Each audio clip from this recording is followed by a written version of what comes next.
Hay una pregunta que late en el fondo de casi todas las grandes batallas legales de la historia. Es una tensión que ha definido imperios y también que ha derrocado tiranos. Hoy vamos a meternos de lleno en ella. Y la pregunta es esta. ¿Es una ley injusta? ¿Aún así, una ley? Ojo, porque esto no es un simple ejercicio académico, ¿eh? La respuesta que se le da a esta cuestión tiene el poder de justificar la tiranía o, por el contrario, de inspirar una revolución. Para intentar desenredar este lío, vamos a seguir un camino bastante claro. Empezaremos por el corazón del problema, exploraremos las dos grandes respuestas históricas, nos asomaremos al abismo de sus consecuencias y después buscaremos una salida, una especie de síntesis para nuestro tiempo.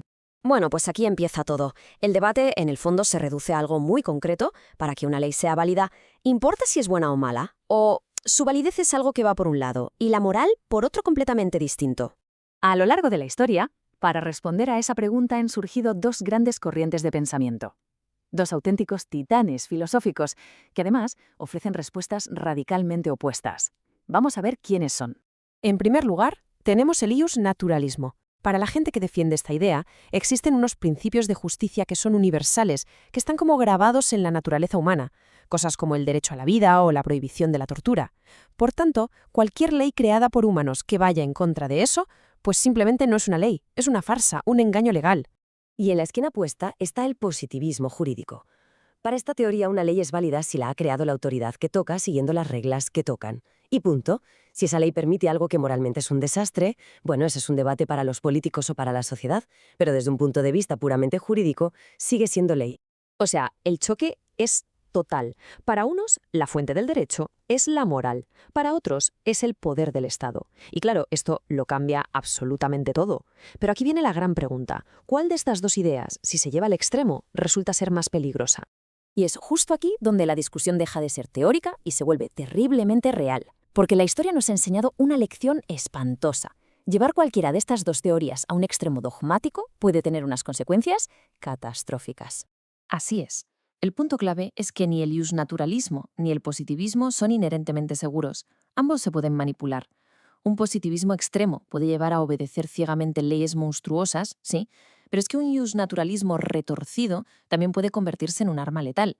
Este concepto, que está sacado directamente de la fuente que analizamos, surgió en Alemania mucho antes de que los nazis llegaran al poder. La idea de que ciertas vidas no merecen ser vividas empezó como un debate filosófico y médico. Se estaba construyendo poco a poco la justificación intelectual para el horror que vendría después. Y aquí está la clave de todo. El régimen nazi no se basó únicamente en un positivismo ciego de la ley es la ley. No, como vemos en la fuente, hicieron algo mucho más siniestro. Secuestraron el lenguaje del derecho natural. Llegaron a argumentar que sus leyes raciales no eran un capricho, sino que respondían a un supuesto orden natural de superioridad racial. Usaron la razón como un arma para justificar la barbarie.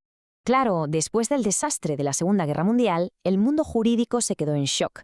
Quedó clarísimo que las viejas respuestas ya no valían. Había que encontrar una forma de evitar que la filosofía del derecho volviera a ser cómplice de algo tan horrible.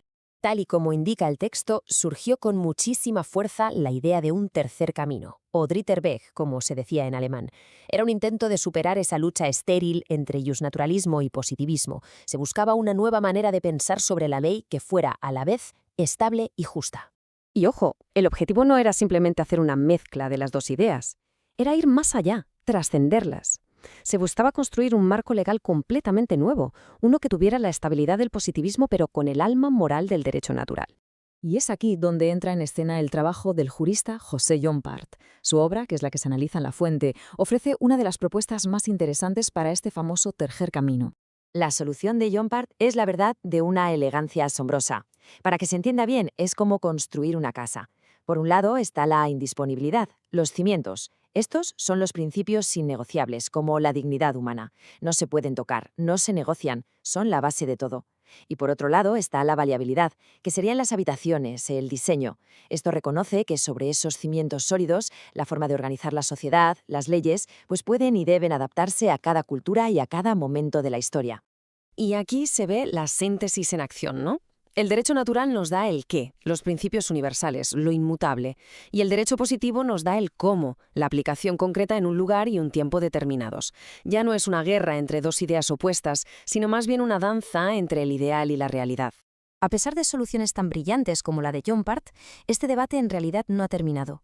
Y es muy probable que no termine nunca, porque esta tensión es, en esencia, la tensión de la propia condición humana. Así que el punto crucial es este. El tercer camino no es tanto una respuesta final y cerrada, sino una mejor manera de plantear la pregunta.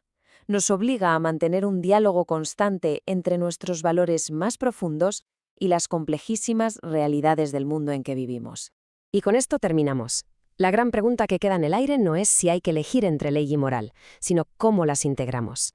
Cómo mantenemos firmes los principios sin caer en la rigidez y cómo nos adaptamos a los tiempos sin caer en el relativismo. Justo ahí, en el desafío de trazar esa línea, es donde se forja la verdadera justicia.